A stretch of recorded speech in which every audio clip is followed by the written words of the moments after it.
കാണിച്ചു തരാൻ പോകുന്ന പിന്നെ ചക്കപ്പുളിങ്കറി, മാങ്ങയിട്ടിട്ടുള്ള ചക്കപ്പുളിങ്കറി. അങ്ങനെ കഴിച്ചിട്ടില്ല. വേവിക്കാൻ വേണ്ടി മഞ്ഞൾ, കുറച്ച് മുളക് പൊടി, 1 ടീസ്പൂൺ മുളക് പൊടിയും ഒരു ടീസ്പൂൺ മഞ്ഞൾപ്പൊടി. മഞ്ഞൾപ്പൊടി കുറച്ചധികം, പിന്നെ ഉപ്പിട്ട് വേവിച്ച് വെച്ചിട്ട് ഇത്ര ചക്കയെല്ലാം കിട്ടിക്കഴിഞ്ഞാൽ വേവിച്ച് റെഡിയാക്കി വെച്ചതിൻ്റെ ശേഷം ആവശ്യത്തിന് നമുക്ക് പരിപ്പിട്ട് പുളിങ്കറിയോ പിന്നെ പരിപ്പിട്ട് എലിശ്ശേരിയോ തോരനോ എല്ലാം ഉണ്ടാക്കാം.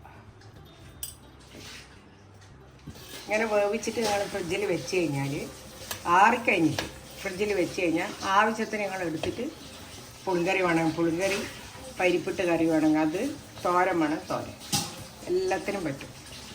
നമ്മൾ ഇടിച്ചക്ക, ഞാനൊരു വലിയ ഇടിച്ചക്ക വയനാട്ടിൽ പോയിട്ട് വരുമ്പോൾ കൊണ്ടുവന്നായിരുന്നു. അതിൻ്റെ ഒരു കാൽ ഭാഗമാണ്, കാലുമല്ല അരിയല്ലാത്തൊരു ഭാഗമാണ് ഇത്. ഒരുമിച്ച് ഞാൻ വേവിച്ച് വെച്ചു. അതിന് ഓരോന്നിനും എടുക്കും.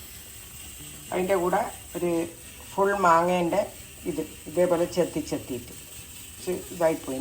അതിൻ്റെ കൊരട്ടയും ഞാൻ കളയില്ല, എൻ്റെ ചെയ്യിൽ നിന്നും പുളി കിട്ടും, അതുകൊണ്ട് ഞാൻ ഇതിൻ്റെ കൂടെ ഇടും അത്. പിന്നെ 7 വെളുത്തുള്ളി, 7 ചെറിയ ഉള്ളി, തേങ്ങ അരക്കാനാണ് ഇത്. 1.5 ടീസ്പൂൺ ജീരകം, തേങ്ങ, 1 മുറി തേങ്ങ, പിന്നെ 1 ടീസ്പൂൺ മഞ്ഞൾപ്പൊടി, 1.5 ടീസ്പൂൺ കാശ്മീരി ചില്ലി. പച്ചമുളക് ഇവിടെ കീറിയിടുന്നുണ്ട്, അതുകൊണ്ട് കാശ്മീരി ചില്ലി എടുത്തിട്ടുണ്ട്. അത് പച്ചമുളക് ഇടുന്നില്ലെങ്കിൽ നിങ്ങൾക്ക് ചുവന്ന മുളക് എരിവുള്ളത് എടുക്കാം. ഇത് കടുക് അവസാനം ആവശ്യമുള്ള, സീസണിങ്ങിന് ആവശ്യമുള്ള 1 ടീസ്പൂൺ, 1.5 ടീസ്പൂൺ കടു, 1 ടീസ്പൂൺ ഉലുവ, 3 മുളക്, വെളിച്ചെണ്ണ, ഉപ്പ്. പിന്നെ ഇടിച്ചക്ക കുറച്ച് വെന്തതാണ്. എന്നാൽ ഈ മാങ്ങ വേവുന്നതിന് മുമ്പ് മാങ്ങ ഒന്ന് തിളച്ച് വരുമ്പോൾ ഈ ഇടിച്ചക്ക നമുക്ക് ഇട്ട് കൊടുക്കാം. മാങ്ങ, പച്ചമുളക്,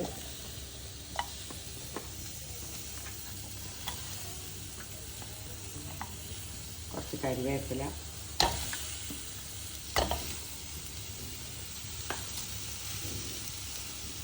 കുറച്ച് വെള്ളം ഇട്ട് കൊടുക്കാം. മാങ്ങ വേവാനുള്ള വെള്ളം കുറച്ച് പകുതി വെന്താൽ മതി. അത് കഴിയുമ്പോൾ ചക്കയും കൂടി അതിലിടും. ഒരു 1.5 ഗ്ലാസ് വെള്ളം ഇട്ടിട്ടുണ്ട്. കുറച്ച് ഉപ്പും കൂടി ഇടും. വേവിക്കും. ചക്കയിൽ കുറച്ച് ഉപ്പിട്ടിട്ടുണ്ട് എന്ന് വേവിക്കുമ്പോൾ, ബാക്കി വേണ്ടുന്നത് ചേർക്കും.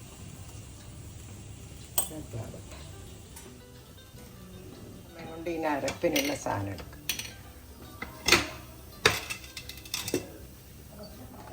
7 വെള്ളുള്ളി, 7 ചെറിയുള്ളി. വെള്ളുള്ളി ഇഷ്ടമില്ലാത്ത ആൾക്കാർ, വെള്ളുള്ളി എന്താ വെച്ചാൽ ചക്ക ഗ്യാസായതുകൊണ്ട് വെളുത്തുള്ളി ഇട്ടു എന്ന് പറഞ്ഞു. ചുവന്നുള്ളി നല്ലതാണ് കൊഴുപ്പിനുള്ള. തേങ്ങയും 1.5 ടീസ്പൂൺ ജീരകവും കൂടിയിട്ട് അരക്കണം.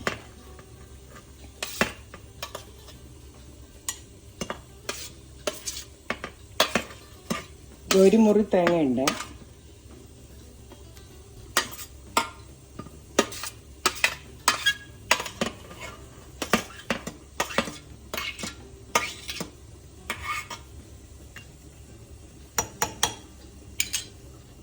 അരക്കാനുള്ളതിൽ ചക്കേൻ്റെ ഇതിന് അരപ്പിനുള്ളത് മറ്റേ മുളക് പൊടി, കാശ്മീരി ചില്ലിപ്പൊടിയും മഞ്ഞൾപ്പൊടിയും കൂട്ടിയിട്ട് അരക്കണം. ഇത്രയും സാധനം വെണ്ണ പോലെ അടച്ചു. ഞാനിത് കാണിക്കാൻ കാരണം ഇപ്പോൾ സീസണൽ ഫ്രൂട്ട്സാണ് ഈ ചക്കയും മാങ്ങയും.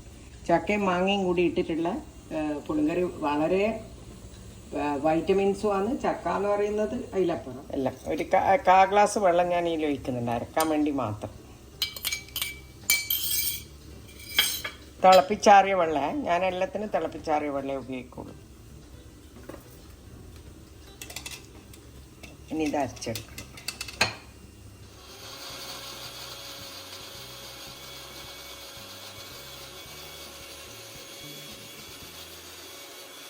വെള്ളം ഒഴിച്ചിട്ടുണ്ട്.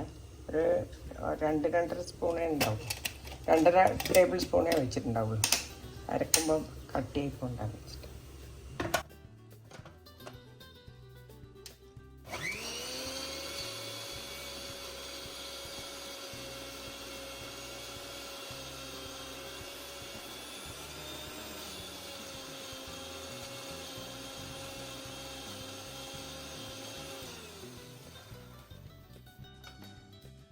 ആവുന്നേ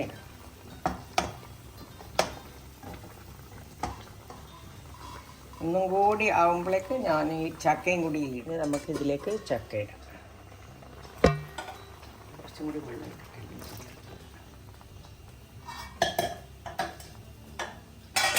ഇങ്ങനെ നോക്കിയാൽ മതി. മാങ്ങ ബന്ധമെന്നാണ് വേണ്ട, നമ്മളിട്ട പോലെയല്ലേ ഉണ്ടാവുക. വേണ്ട, ഒന്ന് ഞെക്കുമ്പോഴേക്ക് തന്നെ ബന്ധു. 5 മിനിറ്റ് കൂടി എടുക്കൂല മാങ്ങ വേകാൻ.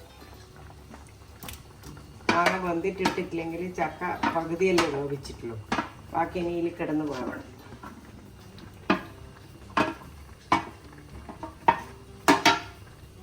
വയനാടൻ ചക്കയാണ്. സീസണൽ സമയത്താണ് വയനാട്ടിൽ പോകുന്നെങ്കിൽ ഞാൻ ഇതിലെടുത്തിട്ടാണ് വരും.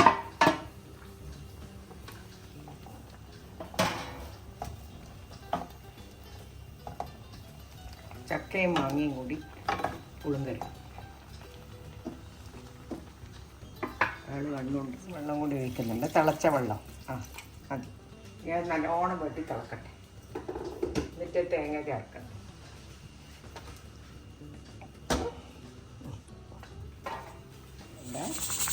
ചക്കയും മാങ്ങയും ഇത്ര വലിയ കഷ്ണം തന്നെ ആയിരിക്കണേ. ചക്ക മാങ്ങ നല്ലോണം വെന്തടഞ്ഞു, അതിൻ്റെ പുളിയെല്ലാം ചേർന്നിട്ടുണ്ട്. തേങ്ങ ചേർത്തിട്ട്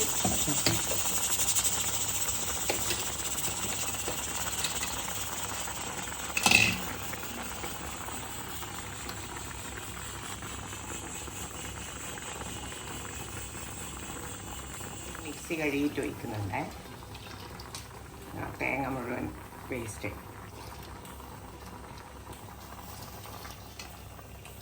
എത്രത്തോളം ഗ്രേവി ഉണ്ടാകും അത്രത്തോളം നല്ലതാണ്.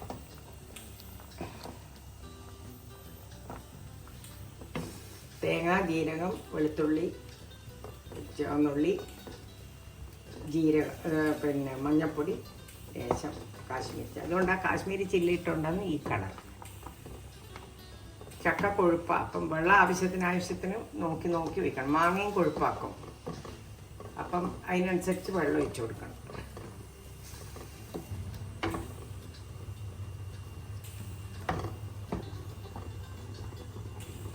കുറച്ചും കൂടി വെള്ളം വേണം.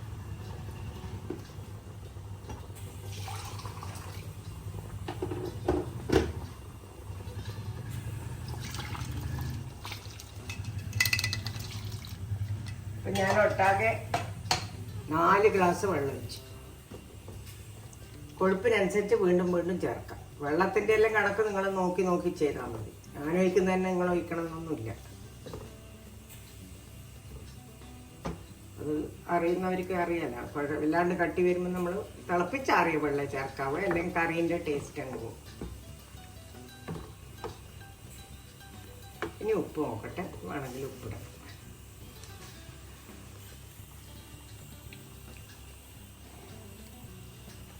ഉപ്പ് നല്ലോണം വേണം.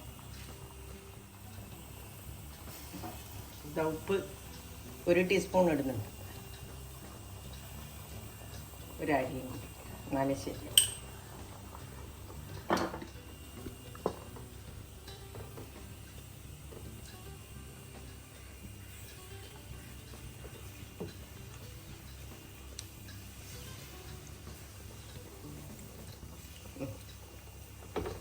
ഉപ്പല്ലിപ്പം കണക്കായേ. ഇനി വറവിടുകയേ വേണ്ട. നല്ലോണം തിളച്ചു. തിളച്ച വെള്ളം തന്നെയാണ് ഒഴിച്ചിന്. അപ്പം വല്ലാണ്ട് തിളക്കൊന്നും വേണ്ട. കണ്ട കളറ്. ചക്കയും മാങ്ങയും കൂടി ഒരു നല്ല പുളിങ്കറി. നിങ്ങൾക്ക് മാങ്ങ ഇല്ലയെന്ന് വിചാരിച്ചോ, അപ്പം നിങ്ങൾ വാളംപുളി ഒഴിച്ചാൽ മതി അതിന് പകരം.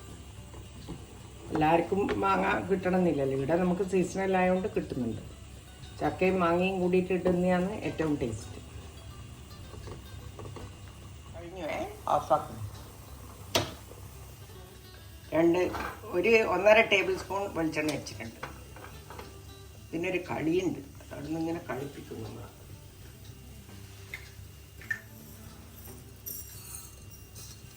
ഞാൻ രണ്ടും കൂടി ഒരുമിച്ചിട്ടു. കടുക്, ഉലുവ, മുളക് പൊട്ടിത്തെടുക്കും. കടുക്, ഉലുവ, മുളക് അങ്ങനെ വറവ്. ഏത് പുളിയുള്ള കറിക്കും കടുകും ഉലുവയും ചേർക്കണം. പുളി ഇല്ലാത്ത കറിക്ക് കടുക്, തേങ്ങ, കടുക്, ഉള്ളി അങ്ങനെ ചേർക്കണം. എലിശ്ശേരി പോലത്തെ ഒരു ടിപ്പ് ഞാൻ പറഞ്ഞു തന്നതാണ്. എൻ്റെ അമ്മേൻ്റെ അമ്മ പറഞ്ഞു തന്നു.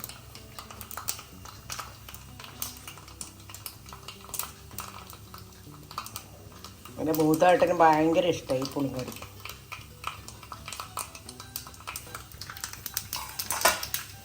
റെഡിയാവാൻ കാത്തു വെക്കും.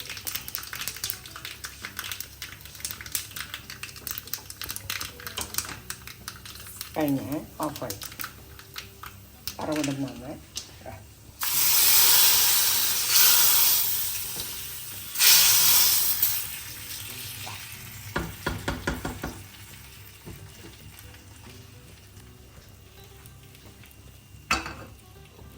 ഇത് നിങ്ങൾ കാണുക, സബ്സ്ക്രൈബ് ചെയ്യുക, എന്നിട്ട് കമൻസ് ഇടണം, ലൈക്കും ചെയ്യണം. എന്നെ പ്രോത്സാഹിപ്പിക്കണം ഇങ്ങനത്തെ ഓരോ കറികൾ ഞാൻ ഇട്ട് തരുമ്പോൾ.